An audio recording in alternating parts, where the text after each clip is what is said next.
प्रारंभिक योग साधकों का अधिकतर यह प्रश्न रहता है, ध्यान कैसे करें। हमें अपने निर्णय को शास्त्रों के अनुसार लेना चाहिए। जैसा शास्त्र में कहा गया है, शास्त्रों के अनुकूल ही व्यवहार करना चाहिए। शास्त्रों में कही गई बातों का यथावत अनुसरण करना चाहिए। ध्यान के विषय में महर्षि पतंजलि ने पूर्ण क्रिया बताई है कि किस तरीके से हम ध्यान करें, कैसे हमारा चित्त शांत होगा।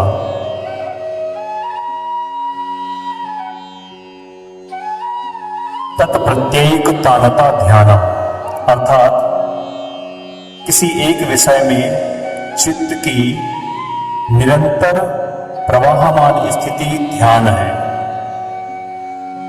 इसके बाद प्रश्न उठता है, ध्यान का अभ्यास किस प्रकार से होगा।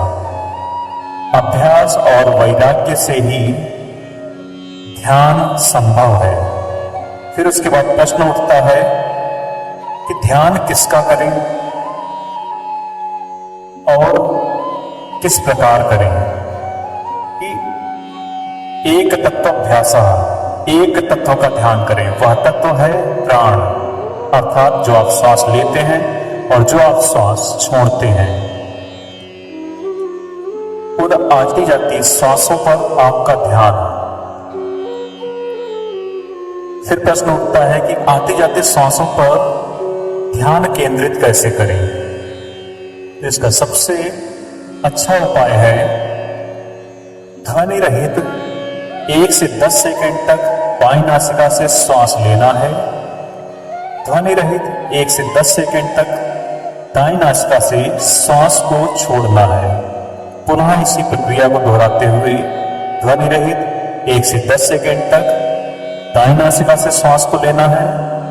पुनः ध्वनि रहित 1 से 10 सेकंड तक बाईं नासिका से श्वास को छोड़ना है। तब आपका एक चक्र पूरा होगा। शास्त्रों के अनुसार मन एक समय में एक ही कार्य को करने में सक्षम होता है। जैसे जैसे आपकी श्वास दीर्घ व सूक्ष्म होती जाएगी, आपका मन स्वतः ही आपकी श्वासों पर केंद्रित होता जाएगा। मन का स्वरूप ही होता है चंचलता। तो इस चंचल मन को शांत करने के लिए आती जाती श्वासों पर अपने ध्यान को केंद्रित कर दें। स्वतः ही एक लंबे समय के पश्चात आपका ध्यान सहज होता चला जाएगा। जैसे एक छोटा बच्चा चलना प्रारंभ करता है, कोशिश करता है, एक बार उठता है, पुनः गिरता है, फिर उठता है, फिर गिरता है। लंबे समय तक उसके प्रयास करने से वह सहजता पूर्वक, सरलता पूर्वक चलने में सक्षम हो जाता है। इसी प्रकार अपने अभ्यास को दीर्घ काल तक करना है और दीर्घ काल तक किया गया अभ्यास आपकी भूमि को, आपके अभ्यास को दृढ़ बनाता है। सतो दीर्घ काल निरंतर्य सत्कार आसेवितो दृढ़ भूमि। इसी प्रकार शास्त्रों में कही गई बातों का यथावत अनुसरण करें। आप धीरे धीरे जितनी भी मानसिक बीमारियां हैं उनसे निवृत्त होते चले जाएंगे।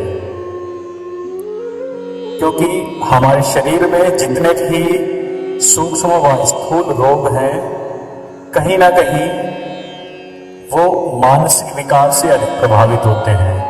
यदि मन हमारा स्वस्थ है तो दैहिक अस्वस्थता को हम दूर कर सकते हैं, लेकिन यदि मन अस्वस्थ है तो हम दैहिक अस्वस्थता को भी दूर करने में समर्थ नहीं होते हैं। यह मन की ताकत है। जैसा कि हमारे यजुर्वेद के 34वें अध्याय के प्रथम मंत्र में कहा गया है कि जागते हुए पुरुष का मन जितनी दूर जाता है, सोते हुए पुरुष का मन भी उस स्थान तक जाने में सक्षम है।